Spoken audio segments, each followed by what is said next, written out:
Uma doença que desafia a ciência, lota hospitais e faz milhares de vítimas diariamente. Com o surgimento de cepas variadas, são muitas perguntas e ainda poucas respostas para a dinâmica de infecção do novo coronavírus. No Brasil, uma das descobertas veio da equipe da Jaqueline. A biomédica trabalha como cientista no Instituto de Medicina Tropical da Universidade de São Paulo. Sequenciou em tempo recorde os primeiros casos registrados. Ter feito em 48 horas significa o resultado de um longo caminho de aprimoramento da técnica e também de otimização dos protocolos. A pesquisa ganhou destaque e tem sido fundamental.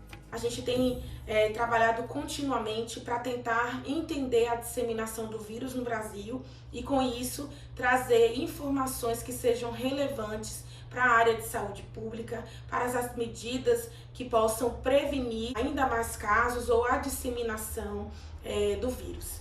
Quando o assunto é ciência, é comum pensarmos em homens comandando grandes experimentos. Eles podem até ser maioria no contexto geral, mas são elas que têm buscado mais espaço. Você precisa provar que é boa.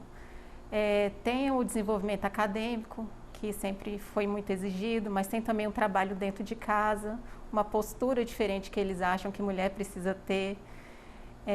O trabalho também, porque precisa trabalhar fora, como se a sociedade fosse mais exigente conosco. Priscila torna o meio científico da Universidade de Brasília mais feminino. A tese dela, baseada no desenvolvimento de um fármaco mais potente que a morfina e com menos efeitos à população, foi premiada. Nós conseguimos isolar um composto de uma vespa do cerrado mesmo, de forma até a valorizar os animais locais, e nós fizemos o depósito de patente desse possível fármaco. No mesmo local, Márcia desenvolve medicamentos para doenças neurológicas e neurodegenerativas. A gente trabalha com tratamento de doenças de alto impacto na sociedade, como a doença de Parkinson, como a dor crônica.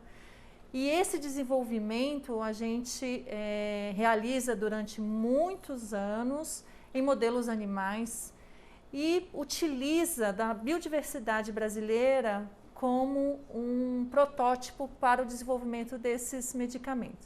Agora, cientistas têm feito compostos para reduzir a inflamação pulmonar causada pela Covid-19. Quando algo é descoberto, é natural que o cientista busque patentear a invenção. A patente nada mais é do que uma concessão pública conferida pelo Estado e que garante ao seu titular a exclusividade para explorar comercialmente a criação. Aqui no Brasil, é a Lei 9.279, de 1996, que regula os direitos e também as obrigações do que chamamos de propriedade industrial. Uma patente ela é um título de propriedade outorgado pelo Estado. Tá? É um título territorial, só tem validade no Estado, né, onde ela está sendo concedida, no nosso caso, o Brasil.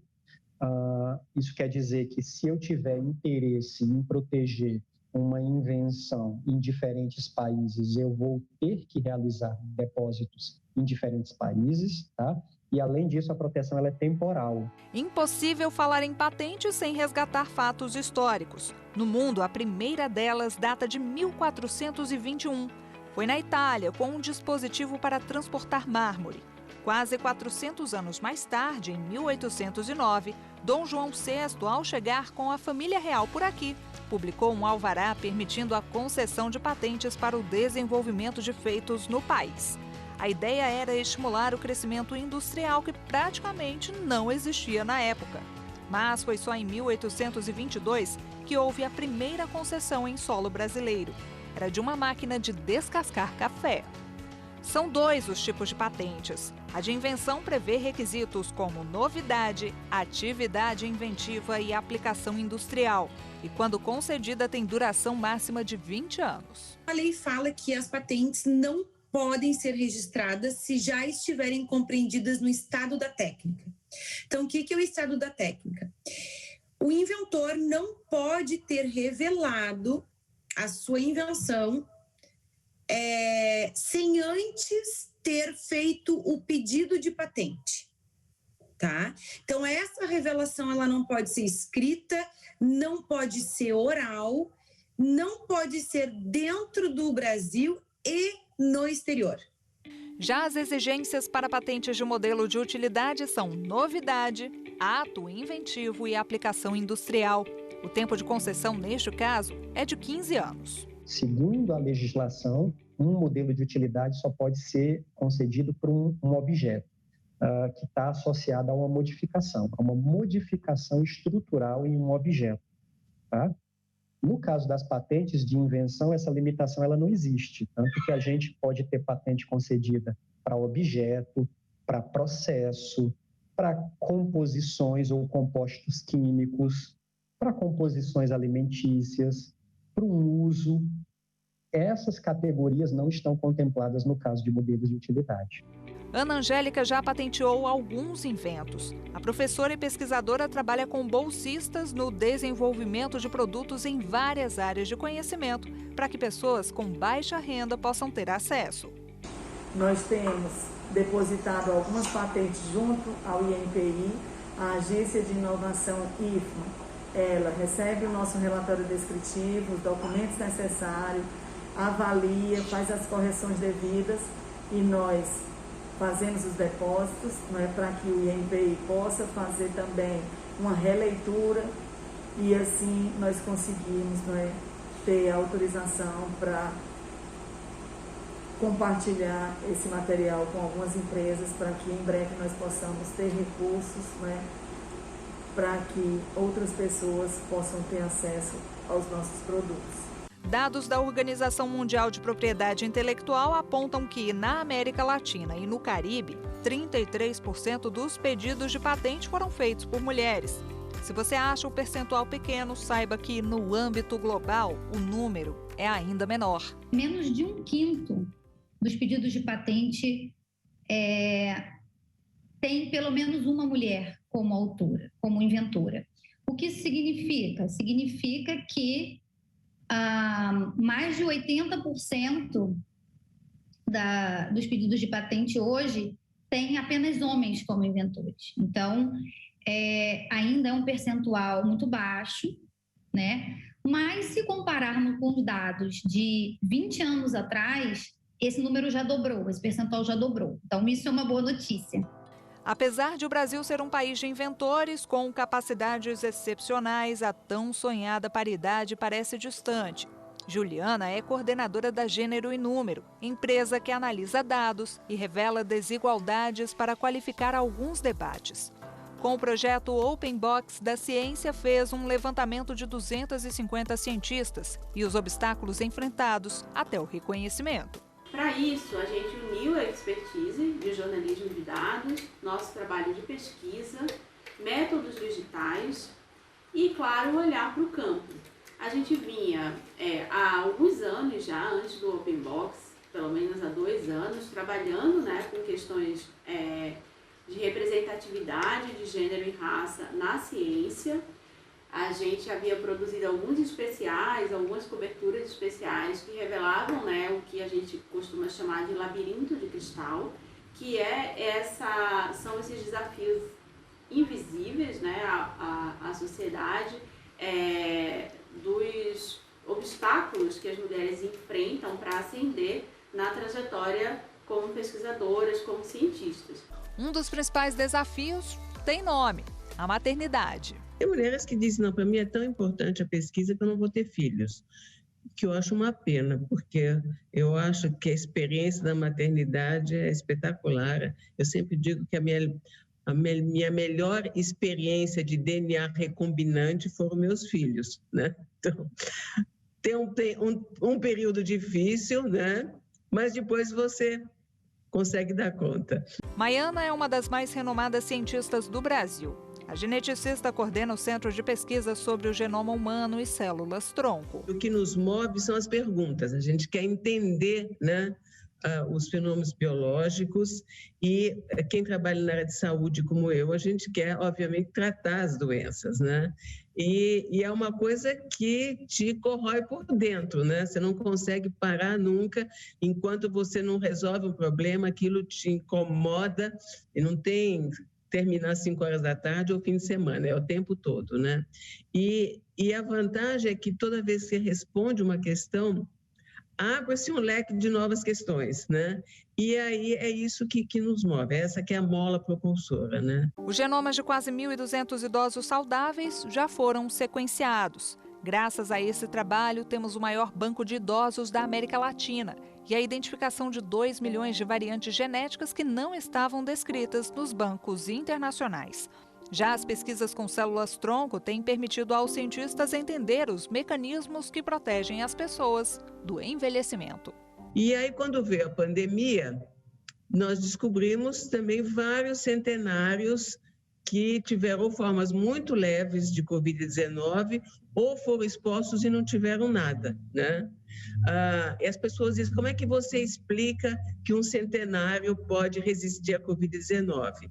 E o que eu digo é que eles são, exatamente porque eles são centenários, eles têm o que a gente chama de genes, variantes protetoras e que fazem eles serem resistentes a qualquer desaforo do ambiente, até a Covid-19, né? Elas ainda podem ser minoria, mas ocupam posições de protagonismo. Para provar isso, um grupo coordenado pela Camila busca encorajar, acolher e motivar cientistas e futuras cientistas. O conhecimento vem por meio deste livreto, uma forma lúdica de apresentar a trajetória e a conquista de muitas profissionais. Nós escolhemos trabalhar na perspectiva de passatempos. Então, se forem acompanhar o nosso material, vocês vão notar que nós temos trabalhado com palavras cruzadas, caça-palavras, jogo da memória, desenhos para colorir, quebra-cabeça, que é uma linguagem, e os nossos textos também que são publicados no blog, eles têm uma linguagem que é uma linguagem acessível a muitas pessoas. A iniciativa deu tão certo que vem novidade por aí. Nós vamos ter caixa de cientistas, das cientistas negras, nós vamos ter caixa falando das mulheres do coronavírus, nós teremos uma caixa falando das mulheres ganhadoras do Prêmio Nobel, que é uma outra série que o nosso projeto tem trabalhado desde o ano passado, julho do ano passado.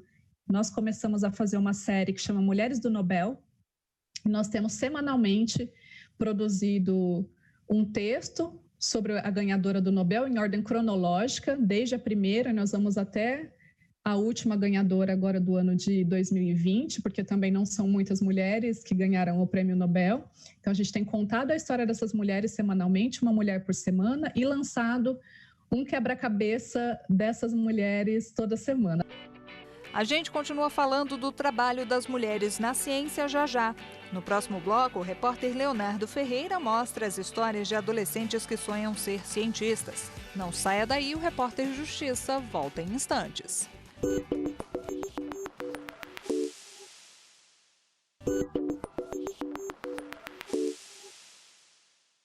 As grandes descobertas do mundo dependem de quem se debruça na pesquisa, e muito antes de uma proposta inventiva ser colocada em prática, sonhos são amadurecidos e habilidades despertadas desde cedo.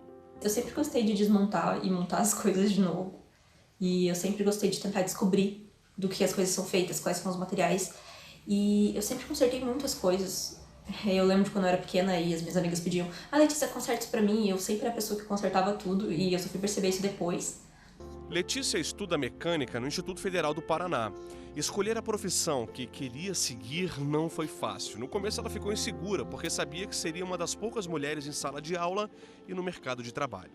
Infelizmente, mecânica é visto como um curso mais masculino, assim, então eu achei que eu ia sofrer muito preconceito, que talvez eu não fosse uma boa profissional no futuro, que eu não conseguisse ser bem-sucedida nessa área, e isso me fez pensar bastante, assim, antes de me inscrever. Mas o meu pai, eu contei pro meu pai e ele falou pra eu tirar isso da cabeça, que tava tudo bem, que era pra eu tentar. No ano passado, a jovem se inscreveu na jornada científica dos institutos federais e desenvolveu o primeiro projeto de engenharia mecânica. Eu fico muito feliz por ter essa oportunidade e eu pretendo mesmo, se eu entrar em engenharia, continuar fazendo projetos científicos e continuar sendo uma pequena cientista, assim, uma jovem, depois velha e depois só cientista para sempre. Então eu fico muito feliz por ter tido essa oportunidade e eu pretendo fazer mais e mais coisas no futuro. Uma das referências mundiais na ciência é a NASA, a agência americana responsável pela pesquisa e pelo desenvolvimento de tecnologias e programas de exploração espacial. Mas acredite, em São Paulo, 2 adolescentes do ensino médio deram o que falar ao descobrir 2 asteroides muito antes do que qualquer especialista. Por meio de um software para trabalhos astronômicos, Micaele monitorou e analisou por um mês as imagens capturadas de um telescópio no Havaí. Eu notei um ponto muito pequeno que me chamou a atenção porque ele estava realizando uma trajetória em linha reta. Então, imaginei que pudesse ser um asteroide, mas até então eu não tinha certeza de nada. O outro asteroide foi visto pela Laura. Ela ficou super empolgada com a identificação do corpo celeste e não imaginava que a descoberta era inédita e que estava contribuindo e muito para a pesquisa científica. Antes mesmo de conhecer esse projeto, eu já tinha um grande interesse por ciência, principalmente porque algo nela me despertava uma curiosidade a mais de além do que seria o óbvio, o que a gente pudesse ver.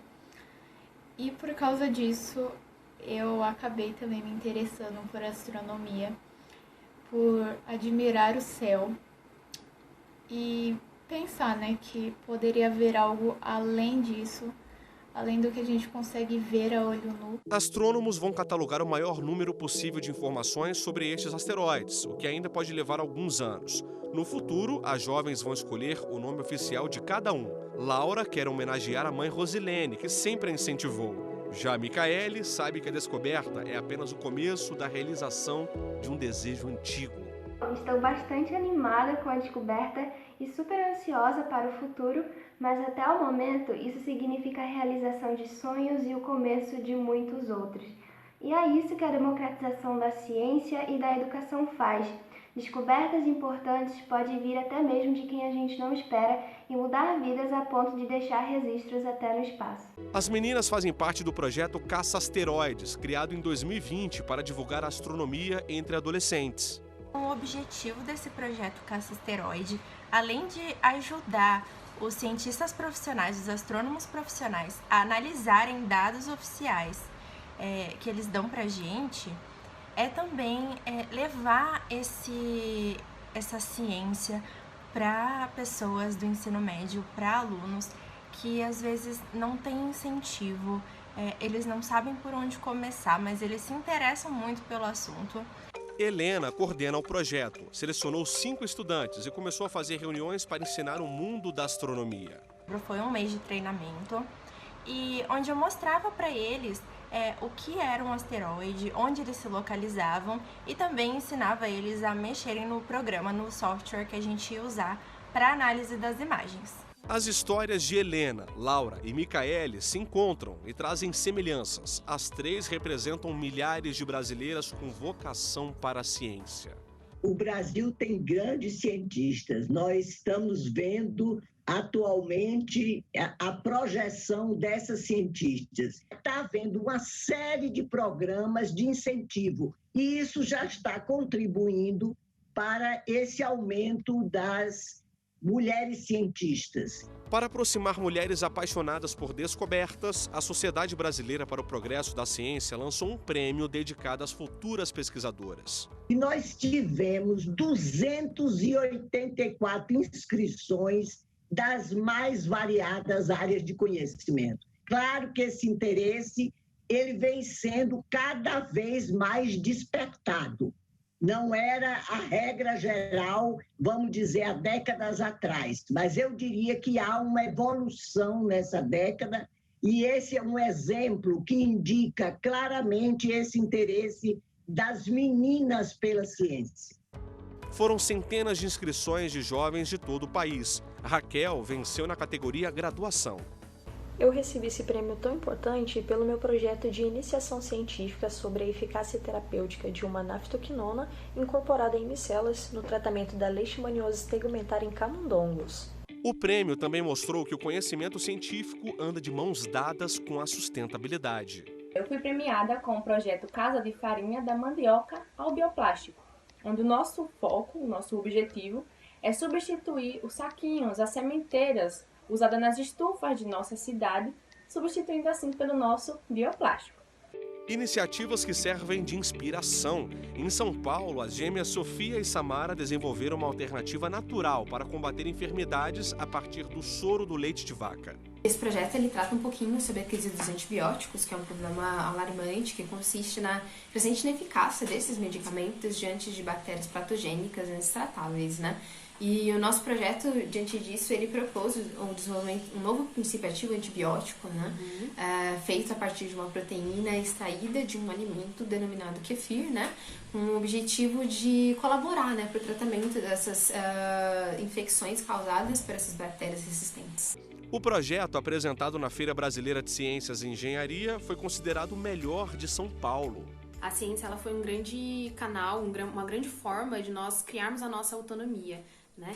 De nós nos desenvolvermos realmente e foi através dela, a ciência foi uma ferramenta gigantesca para a gente mudar essas questões que nos incomodavam, colocar nossas ideias em práticas e criar voz, principalmente sendo mulheres, né? A área das exatas, que é a área que a gente pesquisa, por muito tempo foi uma área muito destinada ao gênero masculino. E hoje em dia as mulheres, garotas mulheres como nós, vêm dominando essa área e vêm criando cada vez mais protagonismo. E, enfim. É isso. No próximo bloco você vai ver que as mulheres têm conquistado cada vez mais espaço nas ciências exatas e ajudam a quebrar estereótipos e a vencer o preconceito. A gente volta já.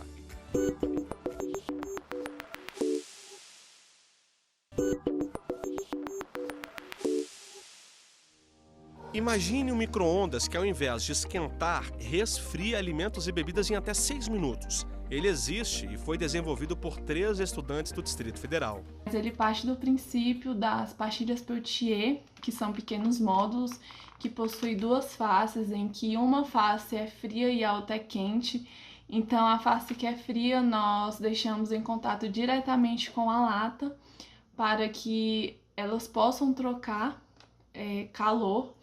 E com isso, o lado quente, para que não entre em equilíbrio térmico, nós acoplamos coolers de computadores. Então, o cooler de computador vai exaurir esse calor, fazendo com que o lado frio seja mais eficiente. Detalhe, na época as meninas estavam no ensino médio. O projeto foi batizado de micro-ondas ao contrário. Em 2019, o repórter Justiça conversou com a Rafaela e a Adriele, que estavam prestes a embarcar para o Peru para participar de uma mostra latino-americana. O invento foi premiado e de lá para cá surgiram novas oportunidades. O nosso protótipo e o nosso projeto teórico tiveram vários avanços. Na parte teórica, conseguimos moldar várias relações elétricas, também conseguimos modificar muitas partes dos tamanhos das pastilhas, do próprio tamanho do protótipo e conseguimos fazer mudanças dos materiais. O equipamento está prestes a ser patenteado. Agora o desafio é lançar um produto capaz de resfriar embalagens em até 1 minuto. Aqui nós temos o isopor, que ele vai, junto com o PLA, ser um isolante, ajudando tanto a parte de dentro a manter o frio, como isolar para que o calor não consiga entrar e possa atrapalhar na hora da refrigeração. Os colégios são ambientes de aprendizado, mas também de ciência, engenharia e tecnologia. O projeto F1 nas escolas é um exemplo. Alunos de 9 a 19 anos, de 450 instituições particulares e de 500 unidades do SESI de todo o país, são incentivados a encarar os desafios da Fórmula 1 em uma pista de corrida em miniatura. Vamos conversar agora com a Amanda, que tem 17 anos. Tudo bem, Amanda? Tudo. Já conta pra gente quais são as etapas aí desse trabalho. Então, inicialmente a gente monta uma escuderia que atua como uma empresa, então envolve todos os processos de marketing, gerenciamento, planejamento e também tem a área da engenharia, onde ocorre a construção do carro. E aí envolve conceitos físicos, matemáticos, químicos. Aí nessa construção do carro a gente tem todo um processo de manufatura e ele percorre uma pista de 20 metros. Apesar da baixa presença feminina nos cursos de ciências exatas, muitas mulheres foram protagonistas em importantes descobertas. Ada Lovelace é reconhecida como a primeira programadora de computadores. Marie Curie descobriu a radioatividade, o que levou à invenção do raio-x móvel usado na Primeira Guerra Mundial. Já a matemática Katherine Johnson foi fundamental nos cálculos da mecânica da órbita na NASA para que os americanos viajassem para o espaço. Se dizia muito, se colocava muito a mulher ligada ao cuidado. Então, era enfermagem, quando era da área de saúde, era enfermagem, ou então na área até de biologia, sim, assistência social, pedagogia, professora. Então, isso é que era reservado às mulheres. E as outras, a parte mais da ciência, não era estimulado pelas famílias.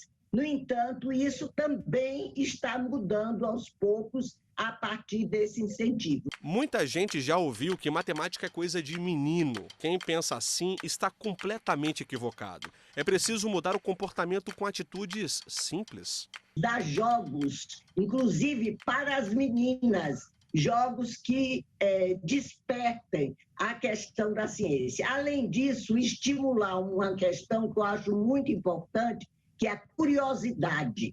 Porque você só consegue ser cientista, ser pesquisador, se você tiver curiosidade de descobrir algo. Então, essa é uma característica que eu acho que merece ser estimulada nas meninas para que elas consigam fazer ciência bem. Cristiane é engenheira de materiais na Bahia. Quando se formou, foi trabalhar na indústria e sentiu na pele as dificuldades de ser mulher. Eu trabalhava com mais de 300 homens, não tinha uma referência feminina e tive algumas dificuldades, como, por exemplo, às vezes não tinha banheiro feminino, eu tinha que andar vários quilômetros para conseguir ir ao banheiro, não tinha EPIs, que são equipamentos de proteção individual, específico para mulheres, e aí eu tinha que usar o modelo masculino e fazer adaptações, como, por exemplo, usar várias meias com botas maiores do que o número que eu calçava, dobrar a camisa porque era muito grande. Cristiane saiu da indústria e começou a dar aula em uma universidade. Transformou a experiência em projeto social que incentiva a inserção de mulheres nos cursos de exatas. A gente iniciou o projeto trabalhando em escolas públicas aqui da região, onde a gente fazia a apresentação dos projetos que eram desenvolvidos pelas meninas de graduação dos cursos de engenharia para as meninas do ensino médio, para que elas pudessem ter uma referência e saber que a mulher também pode atuar nessas áreas e que ela também pode ter sucesso, independente da escolha que ela faça, sem que necessariamente tenha um comportamento masculinizado. O Princesas da Tecnologia começou com 10 voluntárias, hoje são 50. Quando eu conheci e entendi o propósito do Princesas, eu soube que eu queria fazer parte daquilo. Eu soube que o Princesas seria a mudança que eu precisava e o acolhimento que eu necessitava. Mulher, negra e futura engenheira de produção. Beatriz ainda nem saiu da faculdade e é inspiração para muitas meninas. Eu estar dentro desse espaço proporciona uma visibilidade ainda maior e eu quero que a minha voz chegue a essas outras mulheres. Da Bahia para o Rio de Janeiro, o projeto Meninas e Mulheres na Ciência foi criado há 3 anos pela Fernanda. A gente traz eventos com mulheres cientistas para mostrar para as meninas que elas podem chegar lá, que elas podem ser cientistas e o que elas quiserem. Então, o maior objetivo do nosso projeto é esse empoderamento feminino, principalmente pelas meninas adolescentes e crianças, para que elas não cresçam colocando qualquer tipo de limitação na vida e na carreira delas. Quebrar barreiras, vencer o preconceito e conquistar mais espaço. Em algumas áreas, profissionais acompanham de perto a desigualdade de gênero. Na área de astrofísica, como em todas as áreas, da grande área que é a física, nós temos poucas mulheres. Menos de 30% do público é formado por mulheres dentro dessas áreas. Porém, dentro das minhas áreas em que eu pude atuar, a física de partículas é a área que menos tem mulheres. Assim, já aconteceu de ir num evento com 40, 45, 50 homens e ter no máximo 4 mulheres participando. Então, comparada à física de partículas, a astrofísica ainda tem um pouco mais de mulheres. Eliade é integrante de um grupo de pesquisadoras que desenvolve projetos e debate a questão das mulheres nas áreas científicas. São 6 professoras, 2 físicas, 2 químicas, uma neurocientista e uma toxicologista, que atuam na divulgação do trabalho de mulheres cientistas, em especial dos nossos trabalhos nas escolas do município de Uruguaiana e agora também com, né, a pandemia dentro, num âmbito um pouco maior, aí, estadual e nacional, falando sobre as mulheres na ciência, as dificuldades por nós encontradas, mas em especial divulgando o que nós realizamos como cientistas. E assim a gente termina o Repórter Justiça desta semana. Já segue o nosso perfil no Instagram, é o TV Justiça Oficial.